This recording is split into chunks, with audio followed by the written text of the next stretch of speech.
অর্থাৎ ভারত বিশ্বকাপের মতো কোনো পরীক্ষাগার হবে না বাংলাদেশ জাতীয় দল। নির্বাচক কমিটির সদস্য এবং টিম ম্যানেজমেন্টের বিভিন্ন সদস্যের সঙ্গে কথা বলে জানা গেছে দল নিয়ে খুব একটা পরীক্ষার পক্ষে নন কেউই। তাই স্টেবল একটা টিমই যাবে। আমার বিশ্বাস থাকবে যারা আমাকে ওয়ার্ল্ড কাপে খেলবে, যাকে সিলেক্টররা কিংবা কোচ ম্যানেজমেন্ট অধিনায়ক বিশ্বাস করবে, তাদেরকেই আসলে জিম্বাবুয়ে সিরিজ থেকে শুরু করা উচিত। আসসালামু আলাইকুম সুপ্রিয় দর্শক বন্ধুরা, অবশেষে টি-20 বিশ্বকাপের স্কোয়াড ফাঁস হয়েছে।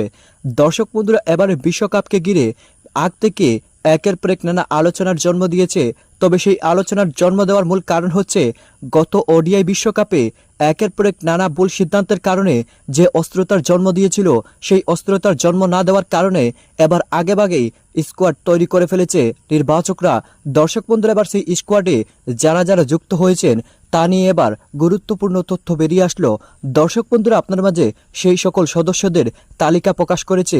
আপনারা সেই সকল পুরো ভিডিওটি দেখলে অবশ্যই বুঝতে পারবেন তাহলে সেখানে কারা কারা থাকছেন। তো দর্শক বন্ধুরা, চলুন আমরা সেই সকল পরিপূর্ণ ভিডিওটি দেখে নেই।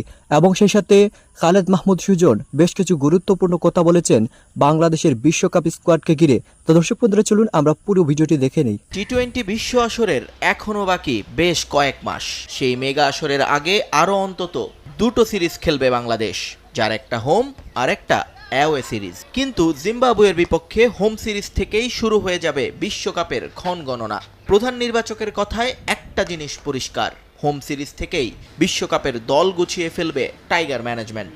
পরের অ্যাওয়ে সিরিজে ঠিক হবে একাদশ এবং ব্যাটিং লাইন আপ। অর্থাৎ ভারত বিশ্বকাপের মতো কোনো পরীক্ষাগার হবে না বাংলাদেশ জাতীয় দল।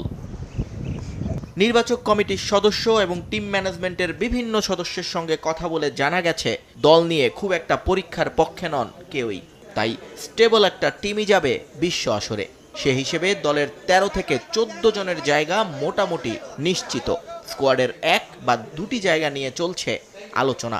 জিম্বাবুয়ে সিরিজের মধ্যেই চূড়ান্ত হয়ে যাবে সেটাও। তাহলে কারা সেই 13 থেকে 14 জন যাদের নিয়ে এই আলোচনা? 1, 2, 3 ঢাকায় জমি জিতে নিন 100% ক্যাশব্যাক সহ 20 কোটি টাকার পুরস্কার। শুরুর নামটা অবশ্যই অধিনায়কের। বাংলাদেশের 3 ফরম্যাটের ক্যাপ্টেন নাজমুল হোসেন শান্ত ভারত বিশ্বকাপে দুটো ম্যাচে ভারপ্রাপ্তের দায়িত্ব পালন করলেও পূর্ণ মেয়াদে এই প্রথম কোনো বিশ্ব আসরে বাংলাদেশের ব্যাটন হাতে নেবেন শান্ত। 31টি আন্তর্জাতিক টি-20তে এখন পর্যন্ত শান্তর রান 676, স্ট্রাইক রেট 112-র আশেপাশে। যদিও সাম্প্রতিক ফর্মটা একটু ভোগাচ্ছে অধিনায়ককে। এরপর বাংলাদেশের 2 ওপেনার, সেখানে অনেক সমালোচনা থাকলেও চূড়ান্ত নামটা হবে লিটন দাসেরই। কারণ বিশ্বকাপের মতো মেগা ইভেন্টে অভিজ্ঞতাকেই মূল্য দিচ্ছেন নির্বাচকরা। 77 ম্যাচে তার রান 1754, যেখানে স্ট্রাইক রেট 130-এর মতো, যা টপ অর্ডার ব্যাটারদের মধ্যে আবার সর্বোচ্চ।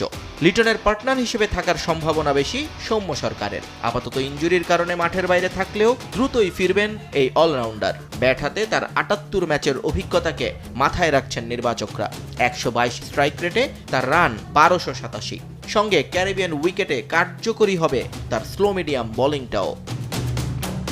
মিডল অর্ডারে বাংলাদেশের 4 জনকে নিয়ে নেই কোনো আলোচনা। কোনো দুর্ঘটনা না ঘটলে তারা যে থাকছেন সেটা এক প্রকার চূড়ান্ত।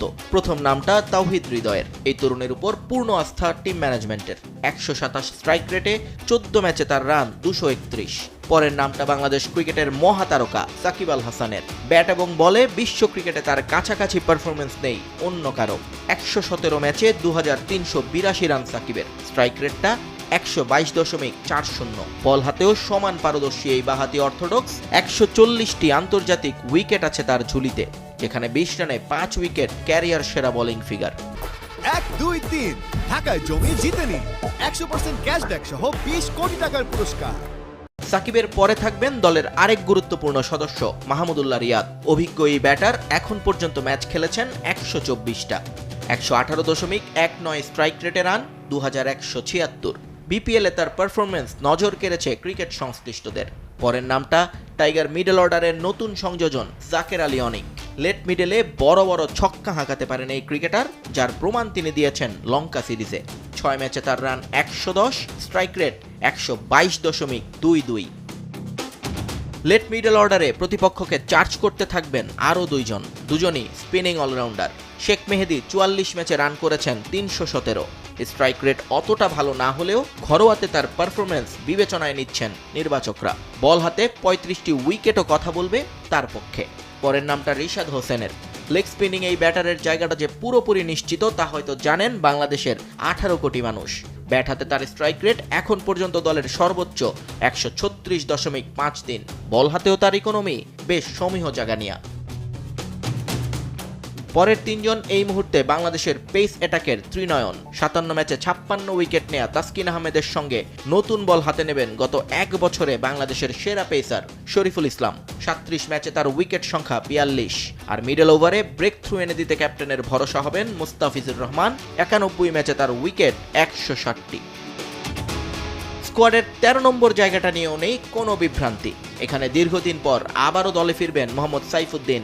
ইনজুরি থেকে ফিরে সাম্প্রতিক বিপিএল এবং ডিপিএলে তার অলরাউন্ড পারফরমেন্স বিশ্বকাপের দলে জায়গাটা পোক্ত করেছে ভালোভাবেই। 14 নম্বর জায়গাটা হতে পারে একজন ব্যাকআপ ওপেনারের।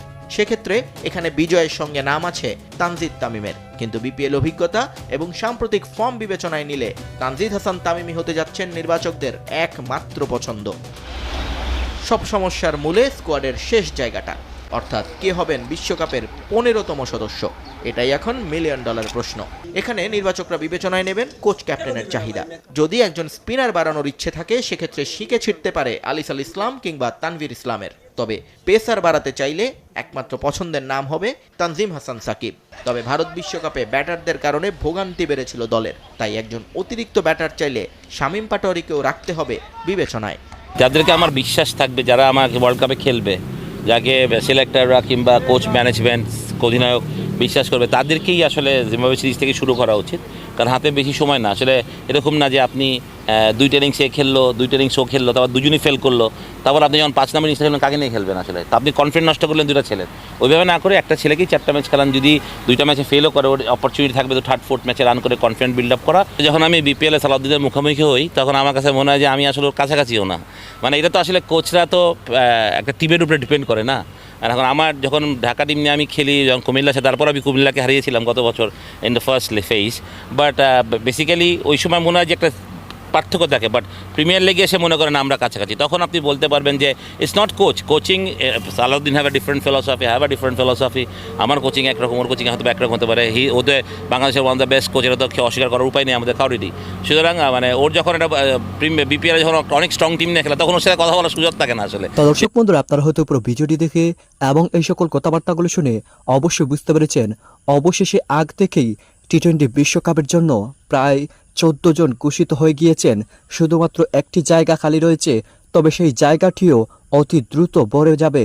কারণ ওডিআই বিশ্বকাপে নানা বিতর্কের জন্ম দিয়েছিল, তবে সেই বিতর্ককে পিছনে ফেলে এবারে টি-20 বিশ্বকাপে আগ থেকেই দল গঠন করে রাখবে নির্বাচকরা। তো দর্শক বন্ধুরা, আপনারা পুরো ভিডিওটি দেখে এবং এই সকল কথাবার্তাগুলো শুনে এবং এই সকল তথ্যগুলো জেনে আপনাদের কাছে কি মনে হয়েছে অবশ্যই কমেন্ট করে জানিয়ে দিবেন। তো দর্শক বন্ধুরা, ভালো থাকুন, সুস্থ থাকুন। আল্লাহ হাফিজ। আসসালামু আলাইকুম রহমতুল্লাহি ওয়া বারাকাতুহু।